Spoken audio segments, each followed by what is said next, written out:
ரீசெண்டாக பார்த்தீங்கன்னா நம்ம சிசிடிவி இன்ஸ்டலேஷனை பற்றி ஒரு ட்ரைனிங் ப்ரோக்ராம் மாதிரி நம்ம ஆஃபீஸில் நடத்தணும்னு சொல்லி போட்டிருந்தோம். டோட்டல் 4 பேர் வரணும்னு சொல்லியிருந்தாங்க. 3 பேர் வந்து ட்ரைனிங் அட்டெண்ட் பண்ணிட்டு போயிருக்காங்க. மார்னிங் 9:30 ஈவினிங் 8:30 வரைக்கும் அவங்களுக்கு சொல்லிக் கொடுத்தோம். அதாவது ஆகஸ்ட் 10 சனிக்கிழமை அவங்க ட்ரைனிங் அட்டெண்ட் பண்ணியிருந்தாங்க. அவங்க சைட்டில் ஃபேஸ் பண்ணுற இஷ்யூ அவங்களும் சிசிடிவி பண்ணிட்டு இருக்காங்க. அவங்க சைட்டில் ஃபேஸ் பண்ணுற இஷ்யூலாம் எப்படிலாம் சால்வ் பண்ணலாம், ஒரு ஆர்டரை எப்படி கன்வெர்ட் பண்ணலாம், ஹச்டி கேமரா எந்த சைட்டுக்கு போடலாம், ஐபி கேமரா எந்த சைட்டுக்கு போடலாம், நெக்ஸ்ட் ஒரு 3 4 பில்டிங்லாம் எப்படி உள்ள கேமராஸ் மாட்டலாம், எந்த மாதிரி கேமரா சூஸ் பண்ணலாம், என்ன பிராண்ட் நல்லாயிருக்கும், 4G கேமரானா என்ன, நார்மல் கேமரானா, ஒய்ஃபை கேமரா, இந்த மாதிரி நிறைய டவுட்ஸோடு வந்திருந்தாங்க. இந்த எல்லா டவுட்டும் எனக்கு தெரிஞ்ச மெத்தடில் நான் அவங்களுக்கு கிளியர் பண்ணி கொடுத்துருக்கேன். நான் ஃபேஸ் பண்ண இஷ்யூ சைட்டில் கிட்டத்தட்ட பார்த்தீங்கன்னா ஒரு 12 வருஷம் நான் சிசிடிவி ஃபீல்டில் தான் இன்ஸ்டலேஷன் பண்ணிகிட்டு இருக்கோம்.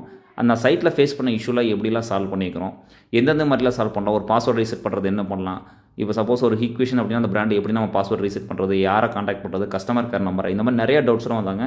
மேக்ஸிமம் நமக்கு தெரிஞ்ச நாலேஜில் அவங்க டவுட்டில் கிளியர் பண்ணி கொடுத்துருக்கோம். உங்களுக்கு இந்த மாதிரி சிசிடிவி ரிலேட்டட் டவுட்ஸ் இருந்துச்சுன்னா நான் ஃபியூச்சர் இந்த மாதிரி ட்ரைனிங் நான் வந்து ஒரு ப்ரோக்ராம் கண்டிப்பாக கண்டக்ட் பண்ணுவேன். அதில் நீங்கள் ஜாயின் பண்ணிக்கலாம். என் வாட்ஸ்அப் நம்பர் அட்டாச் பண்ணுற ஏதாவது டவுட்னா மெசேஜ் பண்ணுங்கள்.